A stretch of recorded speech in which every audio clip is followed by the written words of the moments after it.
misconception. I hired multiple weed critics. Okay. I was the weed editor. But Gotcha. if you know Jake Brown, Brittany Driver, and Soham Shah, all three of them were weed critics for me at various times and did great work. Really kind of trailblazing, and definitely no pun intended because I don't speak with puns, but they trailblazed this new format of like criticism. Who's going to take you seriously when you start off a comment with, I don't speak in puns? I don't. I don't even know what you said after that. I'm still thinking, why doesn't he use puns? That's like I say, he's a I'm nice guy, him. but kind of a douche. He doesn't use puns. Excuse me? What I were you don't saying know why after he that? doesn't. I think a lot of our listeners probably would like you to repeat that part after the pun. Well, let me say I'm firmly anti-pun, Kip, okay? This is a pro-pun podcast. Hey, I support your ability to use the dogs puns. are even mad at you. I know. Winston loves puns. Pumpernickel. But it was cool because we have restaurant critics, and I managed a lot of them, and I was a music critic for more than a decade. You know, film critics, the art of criticism has its own Pulitzer Prize, you know, and so I wanted to try and elevate weed criticism to that level, and I think we did some really important work with those colleagues who did, yes, smoke a lot of flower. Nice. So when did the cannabis start? November of 2013. So a month and a half before recreational sales first started in Colorado. Oh, wow. I remember when it was unveiled, and so it's still ticking today. And you've since gone on to, start another venture that is thriving. And I mean, for those that read the Denver Business Journal, y'all were just a named small business of the year. So everything you touch kind of turns to green.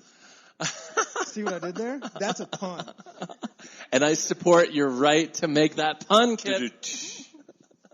I'm here all day until you kick me out of your house. But yeah, so when did you determine, like you've seen, was it a print media thing, or were you seeing that marijuana was going into even larger, stratospheres as we see it expand across the country? What made you want to pivot into a fully MMJ-styled company and obviously expansion across the country? I know, it was a trip. You think about being a journalist and you are very much this unbiased figure in the middle of it. You're not an activist or an advocate. You can't put a bumper sticker on your car for your candidate of choice. So kind of diving headfirst into the industry was a trip because Grasslands is an agency. 90% of our clients are cannabis and hemp. We do work with other industries, certainly real estate and tech, biotech and other areas, traditional healthcare. I think I just finally had enough of journalism. What an honor to work in that field for 2 decades plus, but also it was brutal because you just go into work every day and you're overworked and underpaid and there is no light at the end of the tunnel and all of your colleagues are being laid off. The Denver Post is under corporate hedge fund ownership, which is bleeding the paper dry, and I could no longer be a part of it. And so I left and started raging against the hedge fund that owns the Post, and that has been one of my primary life goals ever since, to tell anybody who will listen that Alden Global Capital is a garbage company with garbage leadership. Have they been bleeding a fair amount of this hedge fund type series has taken a lot of the small business or the small newspapers around the country and just killed them. And like trim the fat on just about every large newspaper across the country. When they come in here, they buy them, and they just gut them. Hedge funds and corporate ownership in general, it's been really bad for journalism, which means it's been bad for our democracy. We're about to get really deep in this, aren't we? Ooh. We don't have to. I mean, yeah, but you got to think like it also affects all the small towns where some of that reporting is like essential to town information. Small towns and big cities. I mean, you think about, we have probably 1/3 of the people covering state houses and city councils now across this country than we did 10 years ago. I mean, who is holding the powerful accountable if it's not journalists? And it's not journalists increasingly so these days. It's bad news all around, and I'm hoping that there's eventually a reckoning where we can start to turn this around. And, I feel like that actually starts in November. I mean, I think everyone's been hearing about it across all mediums, and we'd be doing a disservice if we didn't say just fucking register to vote and go and vote with your heart. Don't vote selfishly, just vote what you think is in the best interest of not only your family, but everyone around you. How can we proceed in a better fashion? So I know y'all haven't heard from us in a couple months. I'm injured. Chris has been working hard because we're trying to keep the day jobs. So if y'all haven't heard from us, there's for a reason, but you just go fucking vote. It drives me absolutely crazy. And so, Preach. Yeah, so I would rather, we'll stay on topic of marijuana. Yeah, we're not political. Yeah, we try to stay apolitical as possible, but it doesn't really work, especially now. I don't think that's what But we you know should what, be Kip? doing. Voting is not political. That's true. That's true. That's what Voting we're is saying. a civic right, Yeah. and my colleagues here will tell you at Grasslands, all national elections are paid holidays, as they should for more companies. But Yeah. I think we are confusing what is actually political and what is not, because voting it's not political whatsoever. It's a civic duty. It should Yeah. be. And it's become very increasingly. And you should take pride in that. Heck, That's the thing. That's the thing. Like, I think certain individuals out there just think of it as some kind of thing you can do. Like, nah, it's like it's kind of your obligation. But anyways, we digress. We've talked about how maybe, the print industry is not necessarily failing, but it's struggling. But one industry that is thriving is the marijuana industry. From everything from TV shows like on Netflix that talk about cooking with cannabis. There's that new show with the comedians that are the hosts. It's becoming a little bit more normalized around the country. We've seen expansion into places like Oklahoma, where it should be going recreational because of how well the medicinal side is doing. And Arizona has it on the ballot in November. What is the expectations from a business owner that is heavily entrenched in the market? What do you see on the foreground? What's ahead of us? Continued growth without a doubt. My colleagues and I talk about this a lot, but really what happened back in March, you can never take away the importance of the American cannabis dispensary being declared an essential business right there with a grocery store. That was awesome. And it scared the shit out of me when he almost made, when Hancock tried to make liquor illegal for like those 2 hours. I was like, Chris, we gotta go. We gotta go to the liquor store right now. But we knew that we were safe in the herbivore. So, I couldn't agree more. Well, we didn't know it that day because remember, it was liquor stores and recreational shops. Oh, it may have been. Okay, I ran to get wine. We know where your priorities are, Kip. We have a bushel of Doja. That we may be safe on. And if not, there's Medicards that take care of us. So that is a righteous. But you're right, it is essential. So we have two candidates that both have said they don't want to go federally decriminalize or legalizing it. Exactly. So how are we going to make strides? I know we have some progressive states out there. What is the next step for our listeners? We're both from the South. How fucked are they? How long is it going to be for them? Yeah. You got to guess fucked. a date for when Alabama's going to go recreational. When would you guess? Ooh, this is a good game. Let's say 2032. Who? I might be optimistic. That sounds really optimistic. I thought it was going to be 2050. Hey, sorry, folks, Arkansas. not moving back to Bama. You see what's happening in Arkansas? They're medical. Yeah, and Florida as well. But recreational is really a different great ball game. But then if you look Very true. at how much money you can bring in through taxes, it seems like a win-win. It's winning some. But also corruption. Very true. And the tax money is bringing over a lot of regulators, legislators, congressmen and women, and that's huge.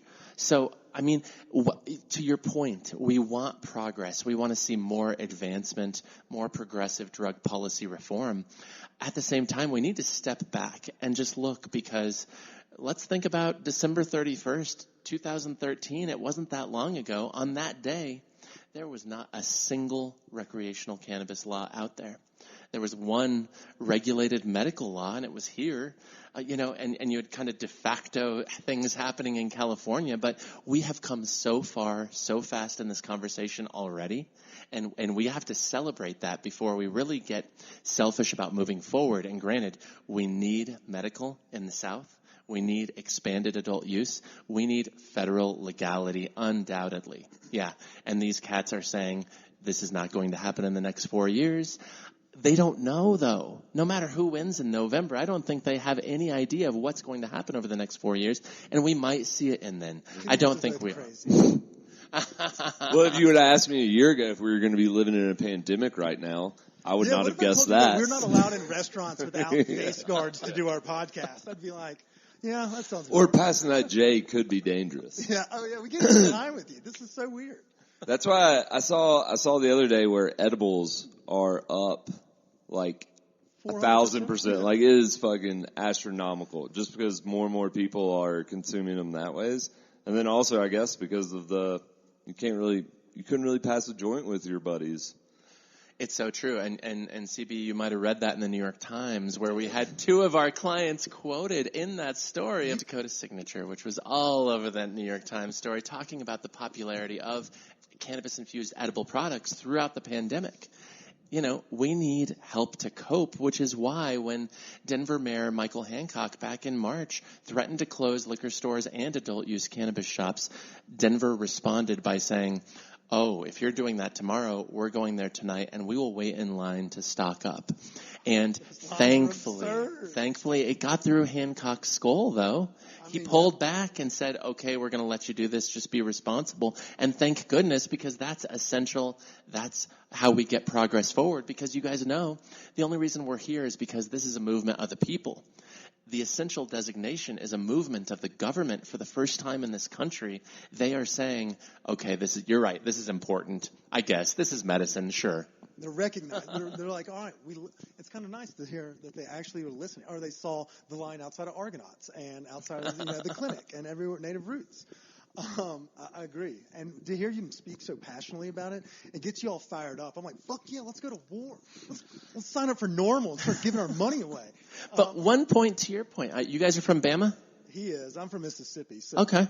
Same, but different. We're both fucked if we were trying to get weed in our home state. For any of your homies listening, there's one way to make a change, and that is if you have had a life-changing, life-altering, transformative experience with medical cannabis, you need to tell your stories. You need to tell your stories to city council, to the state legislature, to state legislators who can introduce bills to change policies to get rid of a lot of these CBD-only garbage laws that dominate the American South.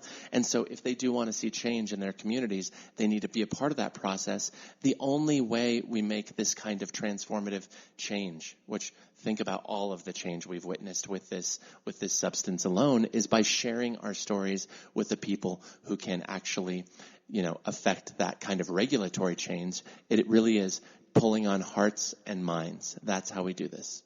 That we can tell our listeners, I feel we'd be doing a disservice if we have you here with this wealth of knowledge to not at least give us some more direction. How can we be of more, if we can, let's say we were able to mobilize our stoner base. What are some other ways that we could allocate and, use our resources? So those are two questions, but I'll kind of answer your first question with a second, because you ask about how can we change federal policy? And it comes back to that cliche and that adage that all politics are local and all change begins at that local level. And really, we're never going to change the mind of the president or vice president or the attorney general, who also has a lot of power in this conversation, but we can change the mind and we can actually make a meaningful impact when it comes to our local legislators at the state level, as well as our congressional representatives who go to D.C. on our behalf. And when they hear our stories, both as patients and industry, then they don't have a choice. They have to bring those stories to Washington. You think about Cory Gardner, this fucking asshole from Colorado, right? I hate that guy. And so let's be real about Cory. He is a friend to the cannabis industry because he was sitting on the Judiciary Committee. He refused to push through the current president's judicial appointments until he gave certain protections to this industry. And that was really meaningful and also a total surprise to so many people working in cannabis who had struggled with him previously because he's not the best congressman. And so we let him know this is a very important industry to us. It's my livelihood. It's part of your guys' livelihoods. It very much, I consider my use partially medical, so I consider myself a patient. And he took that directly to Trump and said, I'm no longer rubber stamping your judicial appointments. until you give us a little bit more protections, because this was right after Trump and former AG Sessions rescinded the Cole memo. So, I mean, there is power in local politics and local activism. Go to your state house and your city council.